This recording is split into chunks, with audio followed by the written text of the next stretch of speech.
अस्सलामुअलैकुम dear students, welcome back to Smart Path academy.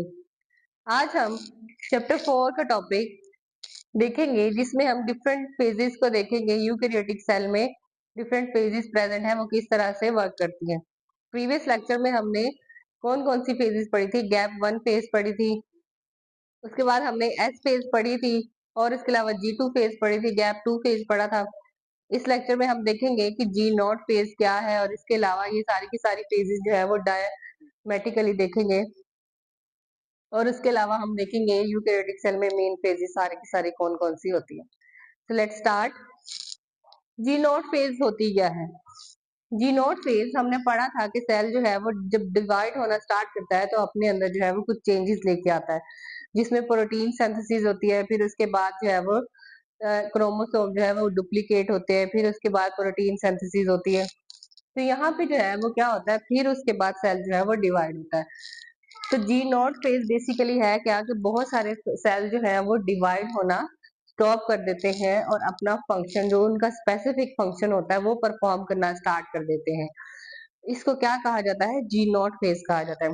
अब वो जो फंक्शन है वो सेल जब G0 फेज में जाते हैं, कुछ सेल जो है वो थोड़े पीरियड के लिए जाते हैं, इसके अलावा कुछ जो है वो लॉन्ग लास्टिंग पीरियड के लिए जाते हैं और कुछ जो है वो लाइफ टाइम के लिए ही G0 फेज में चले जाते हैं।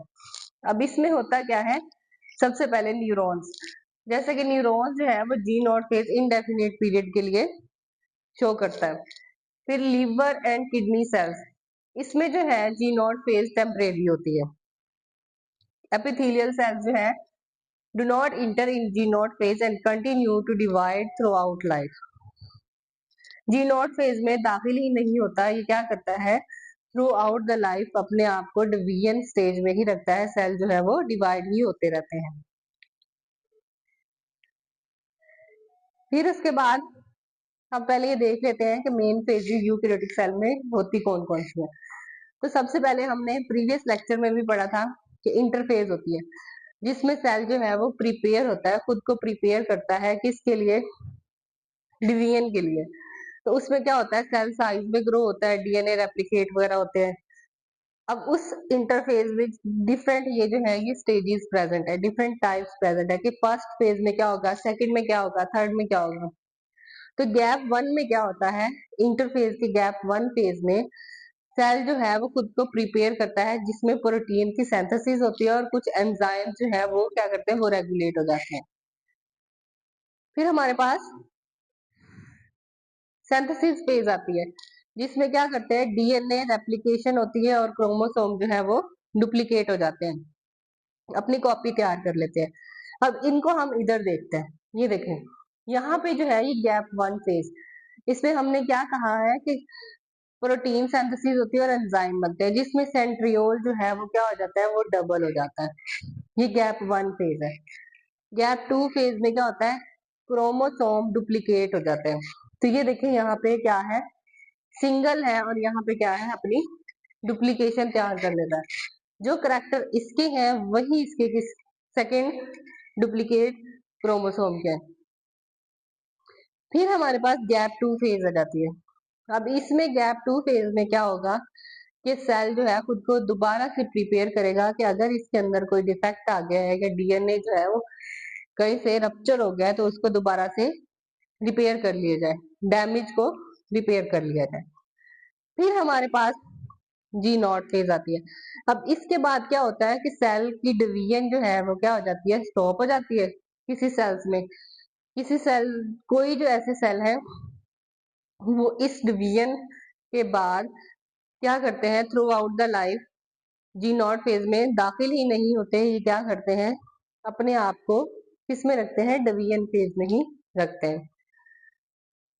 कुछ सेल्स क्या करते हैं, डिवाइड होना स्टार्ट कर देते हैं और अपना उनका जो स्पेसिफिक फंक्शन है वो परफॉर्म करने लग जाते हैं। फिर उसके बाद एम फेज क्या होती है कि सेल जो है वो जेनेटिकली डिवाइड हो जाता है, उसमें जेनेटिक मटेरियल डिवाइड हो जाता है। अब इन्हीं फेजेस को हम डायग्रामेटिकली देख लेते हैं कि यहाँ पे सबसे पहले है गैप 1 फेज, ये एक सेल है। अब इसमें क्या हुआ, ये देखें, ये सेंट्रोसोम है, ये डिवाइड हुआ, ठीक है। फिर उसके बाद यहाँ पे कुछ प्रोटीन्स की सिंथेसिस हुई, एंजाइम रेगुलेट हुए। अब यहाँ पे क्या होता है कि इसके बाद सेल जो है वो जी नॉट फेज में चले जाते हैं और क्या करते हैं, अपना फंक्शन, स्पेसिफिक फंक्शन जो है वो परफॉर्म करने लग जाते हैं। कुछ सेल्स फिर आगे क्या करते हैं कि एस फेज में जाते हैं, सिंथेसिस फेज में, जिसमें क्या होता है कि ये जो है हमारे पास क्रोमोसोम ही डुप्लीकेट हो जाता है, डीएनए इसमें क्या हो जाता है, रेप्लिकेट हो जाता है, डीएनए की रेप्लिकेशन हो जाती है। ये देखें, ये हमारे पास क्रोमोसोम है, ये इसके क्या है, सेंट्रोमियर है, ये एक क्या है, क्रोमाटिड है। ये क्रोमाटिड जब डुप्लीकेट होता है तो टू क्रोमाटिड कन्वर्ट हो जाते हैं, मीन्स ये क्रोमोसोम डुप्लीकेशन हो गई। अब ये हमारे पास क्या है, क्रोमोसोम बन गया। ये क्रोमोसोम जो है फिर गैप 2 में जाएगा, जिसमें दोबारा से क्या होगी, प्रोटीन की सिंथेसिस होगी, एंजाइम्स रेगुलेट होंगे। फिर उसके बाद हमारे पास एम फेज आ जाएगी। एम फेज क्या है, माइटोटिक फेज, जिसमें बेसिकली सेल जो है वो टू सेल्स में डिवाइड हो जाएगा। अब यहाँ पे देखें, सेल डिवाइड हुआ, जैसा ये सेल था बिल्कुल वैसे का वैसा एक और सेल बन गया। तो यहाँ पे क्या होगी, माइटोटिक डिवीजन होगी। इसके पास जितने क्रोमोसोम, इसके पास जो क्रोमोसोम था वही इसके पास है, इसके पास सेंट्रोसोम था, इसके पास सेंट्रोसोम, हर एक चीज बिल्कुल वैसी की वैसी तैयार होगी, कॉपी उसकी तैयार होगी। ये क्या है, माइटोटिक फेज डिवीजन। तो आज के लेक्चर में हमने क्या पढ़ा, बेसिकली जी नॉट फेज है क्या कि कुछ सेल जो है वो स्टॉप हो जाते हैं, डिवीजन कहाँ चले जाते हैं, स्पेसिफिक फंक्शन परफॉर्म करने लग जाते हैं, जी नॉट फेज कहते हैं। कुछ इंडेफिनिट पीरियड के लिए जी नॉट फेज में जाते हैं, कुछ किस तरह जाते हैं, कुछ जो है टेम्परेरी जाते हैं, कुछ बिल्कुल भी नहीं जाते, through out the life he division phase में रहते हैं, जैसे कि एपिथेलियल सेल। फिर हमने देखा कि मेन डिवीजन बेसिकली होती है यूकेरियोटिक सेल में, और उसके बाद ये पूरे का पूरा साइकिल हमने डिस्कस किया। अगर आपको मेरी वीडियोस इन्फॉर्मेटिव लगती हैं तो मेरी वीडियोस को लाइक एंड शेयर करें, मेरे चैनल को सब्सक्राइब करें। See you soon in the next video. अल्लाह हाफिज।